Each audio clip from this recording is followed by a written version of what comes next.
Hello viewers, we are going to share our views with you on the topic Economics of Shining India.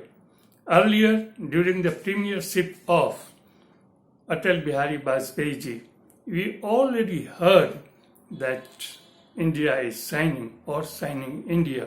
But his colleagues who has created media hype of shining India has been diffused by Vajpayee ji itself by saying that where is India shining? Show me where is India shining.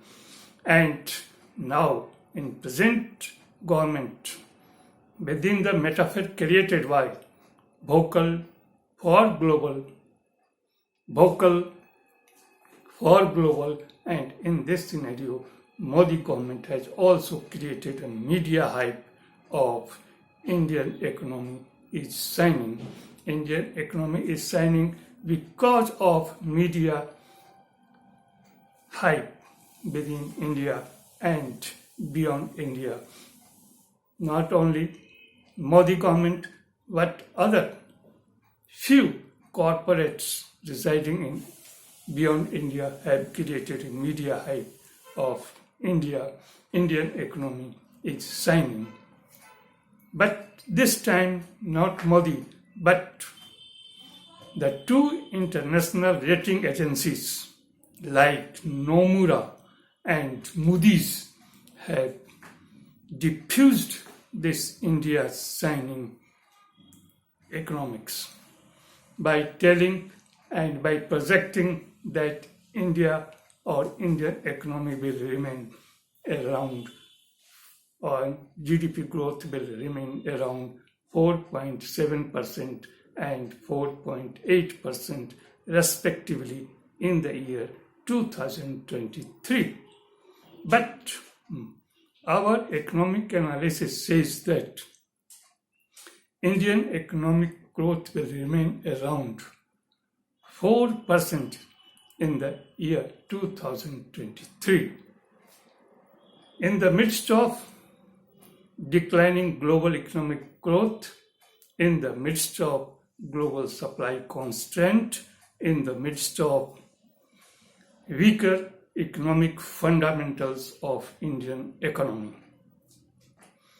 Further, we have already seen, or we are seeing that World Bank, IMF, Asian Development Bank, global rating agencies like Fitch, CRISIL, and other international rating agencies have continuously curtailed India's GDP growth rate in the midst of rising inflation, rising unemployment level, depreciating rupee, etc. Here, global debt has remained around 300 trillion US dollar, and out of it, emerging markets debt has remained around 90 trillion US dollars, which makes around 65% of GDPs of emerging markets. While in Indian context, the Indian debt has increased by 90% of its GDP, which is far more than emerging markets debts of around 65% of its GDP. This is a peculiar and financial disturbing situations. Here, so in this context, increasing or rising outflow of foreign capitals, rising financial risk on repayment against debts and borrowings, along with more than 22% of revenue goes on interest payment against debts, have created a financial instability in Indian economy. Here, the situation is becoming worsening when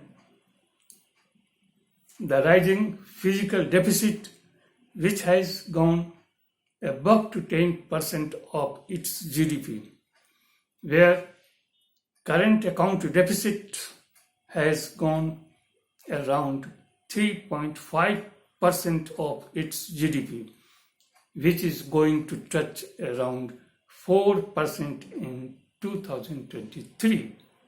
The rising unemployment rate around 8%, rising inflation rate above to 7%, rising inequality, rising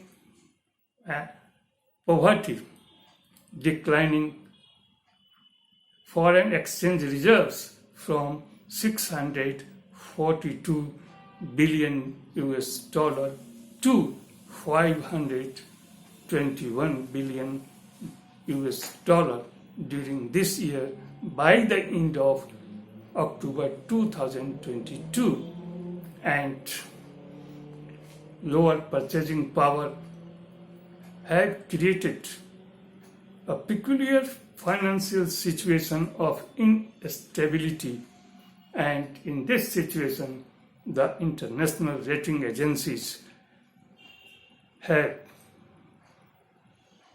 said that India's sovereign credit ratings has become the lower one and the lowest one, and in this situation the international debt or lending agencies are thinking again and again to provide debt to Indian government. This is the internal economic fundamentals where these are weaker. In this situation, we see that in last 10 years, the advanced countries or advanced nations have increased their fund and expanded their monetary liquidity extraordinarily high, and out of it, advanced nations have provided fund for the capital-starved emerging markets at around 0% interest rate, and out of it, the production process should have continued, but this fund which has been provided to the emerging markets, even developing economic like India, has been diverted from production, meant for production, towards the stock market. And in this situation, the fund diverted, meant for production, which has been provided by advanced nations to the emerging markets for production process to produce commodities and goods at cheaper level, has been diverted towards the stock market. And in Indian context, we see that this transfer fund has been done just to gain a better profit at the shortest period at the cost of production. Thanks to big corporates, thanks to Indian big corporates, big industrialists, big capitalists, crony capitalists, who have, out of their lure and avarice, have transferred these productive funds meant for production towards the stock market, which have brought income inequality, which have brought costlier products, which have brought unemployment and inflation with lower purchasing power. And in this situation, the advanced countries recently has raised their interest rate continuously just to control their inflation rate by contracting the fund liquidity in their system, economic system. In this situation, the fund has become costlier. The cost of production has become costlier. The investment and consumptions had to come a lower level because of fund diversion from production process to the stock markets rather than other developmental fields. This is the situation. In this situation, we see that the Indian financial system is going or becoming worse and worse out of these greedy corporates, big industrialists, crony capitalists. And in this situation, the vulnerable economic situation where global economic situation is not up to the mark. In India, economic jumlebazi are on rise, where the Deputy Governor of Reserve Bank of India, Mr. Patra, recently delivering a speech has said that India is going to achieve a fifth global economic power by pushing down England. Further, he has said that in 2025, India is going to become a fourth global economic power by pushing down Germany. And again in 2027, India is going to become a third global economic power by pushing down Japan. Why? And at the same time, the Finance Ministry report of Government of India has said that India is going to become a 5th trillion economy. Why the end of 2027 rather than 2025? In this situation, when we compare the statement of Deputy Governor of Reserve Bank of India and the Finance Department report of Government of India, it becomes clear the economic jumlebazi is being done. On the other hand, the two big corporates like Adani and Ambani have different stages have said that India is going to be a 50 trillion economy in the year 2047. This is exaggeration of economic jumlebazi in the midst of lower GDP growth rate as has been projected by Nomura and Moody's rating agencies. Further, we are seeing that in this situation, the HDFC chief, Mr. Parikh, has said that India is going to become a $7.5 trillion economy by the end of 2027, while Finance Ministry report says that India is going to become a $5 trillion economy from the present $3.4 billion economy only in the year 2027. This is the high and highly hype media created by big corporates within and beyond India through media hype.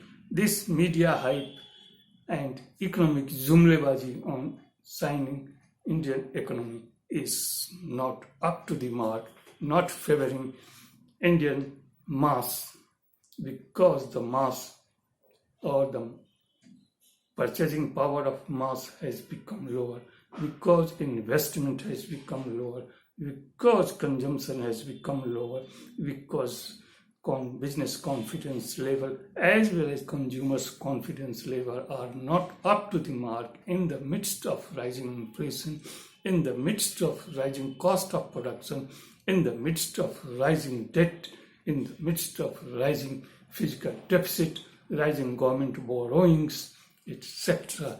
In this situation, we are able to remember the days of Mr. Vajpayee, the ex-Prime Minister of India, where media hype has been created for signing India, but it has been diffused by the Prime Minister Vajpayee by telling that where is India signing, where is India signing, and in present scenario, this